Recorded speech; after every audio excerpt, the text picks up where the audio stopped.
গাইবান্ধায় আশ্বিনের টানা 3 দিনের বৃষ্টিতে পানির নিচে তলিয়ে গেছে রোপা আমন ক্ষেত। 2 দফায় ধান রোপণ করেও শেষ পর্যন্ত রক্ষা হয়নি কৃষকের ফসল।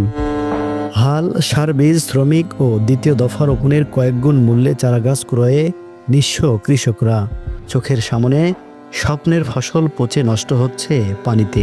এখানে পানি নিষ্কাশনের ব্যবস্থা তেমন ভালো নয়, যদিও সামনে আমাদের এখানে একটা ব্রিজ আছে, এই ব্রিজ দিয়ে পর্যন্ত পানি ঠিকে যায়, কিন্তু এসকেসিনের এখানে এবং এসকেসিন পার হয়ে ওই পাশে উঁচু জায়গাগুলো আছে, যার কারণে পানিটা সঠিকভাবে নিষ্কাশিত হয় না। আমার যে কৃষক ভাইরা আছে 2 দফা 3 দফা করে পর্যন্ত এরা রোয়া লাগায়, লাগানোর পরেও এই রোয়াগুলো আমরা শেষ পর্যন্ত ঘরে নিয়ে আসতে পারি না। 3 বিঘা জমি গেলে 25,000 টাকা খরচ। 25,000 টাকা খরচের মধ্যে মনে যাচ্ছে তোর 1 কাঠা ধানও পাওয়া অবস্থা বন্যার পরিস্থিতি। পানি চলপল বাঁচামো কি দিয়ে আল্লাহ মালিক ছাড়া কেউ জানি না। বিদ্যুৎ গেলে আমার ভয় লাগে, কি করলাম এটা। 20,000 টাকা খরচ আমার 3 বিঘা জমি, বলান বেসন কিনিয়া গাড়া কামলা গেছে, 20,000 টাকা খরচ হয়ে গেছে আমার, না জমির কিচ্ছু নেই। সদর উপজেলার রাধাকৃষ্ণপুর গ্রামের প্রায় 150 বিঘা জমিতে একই চিত্র। নালা সংকটে দীর্ঘদিনের জলাবদ্ধতায় প্রতি বছরই ডুবে যায় এই এলাকার ফসল। এবারের ক্ষতিতে মানুষ ও পশুখাদ্যের সংকট দেখা দেবে বলে আশঙ্কা করছেন কৃষক ও স্থানীয়রা।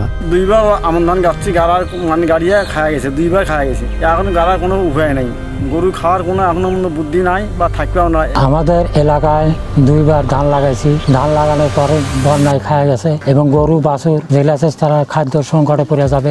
আমাদের এই এলাকায় ব্যাপক ক্ষতি হয়ে গেছে, 2 দফায় ক্ষতি হয়েছে। এই ক্ষতির কারণে এই এলাকায় প্রচুর অভাব হবে এবং গোখাদ্যের অভাব হবে। তারপরে এই ধানগুলো লাগাইছি আমরা প্রতি বছর 2 বার করে লাগাই, এই যে একবার লাগাইছি শেষ হয়ে গেছে, আবার লাগাইছি আবার শেষ হয়ে গেছে। আমরা তো দরিদ্র কৃষক লোক, তো আমরা তো খুব অসহায় লোক হয়ে গেছে এখন। আমাদের এই অত এলাকার মধ্যে পানি যাওয়ার কোনো রাস্তা নেই। কৃষি বিভাগ বলছে এবছর বড় বন্যা না হলেও জেলায় 3 দফা বন্যা ও বৃষ্টিতে আক্রান্ত হয়েছে 359 হেক্টর জমির আমন ক্ষেত। এর মধ্যে ক্ষতিগ্রস্ত হয়েছে 44 হেক্টর জমি। আর তৃতীয় দফায় বৃষ্টিতে আক্রান্ত হওয়া 96 হেক্টর জমির ক্ষয়ক্ষতির পরিমাণ নিরূপণে কাজ চলছে। বিগত 13ই আগস্ট এবং 18ই সেপ্টেম্বর এই 2 দিনের অতিবৃষ্টির কারণে আমাদের কিছু ক্ষতি আছে। তবে পানিটা যদি টোটালটাই ড্রেন আউট হয়ে যায় তাহলে এই ক্ষতির পরিমাণটা ওইভাবে আসবে না। তবে যদি এটা পানি স্ট্যাগনেন্ট অবস্থায় থাকে এবং পানি যদি বৃদ্ধি পায় তাহলে এটা ক্ষয়ক্ষতির পরিমাণটা একটু বেড়ে যাবে।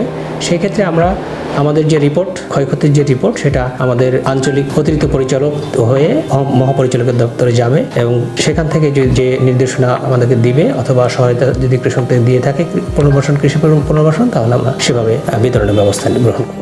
ক্ষতিগ্রস্ত কৃষকরা জানান, শুধু আমন মৌসুমে নয়, জলাবদ্ধতার কারণে আমনেরই 2 মৌসুমে ক্ষতিগ্রস্ত হতে হচ্ছে তাদের। সংকট সমাধানে 2 কিলোমিটার অংশে নালা খননের জোর দাবি তাদের।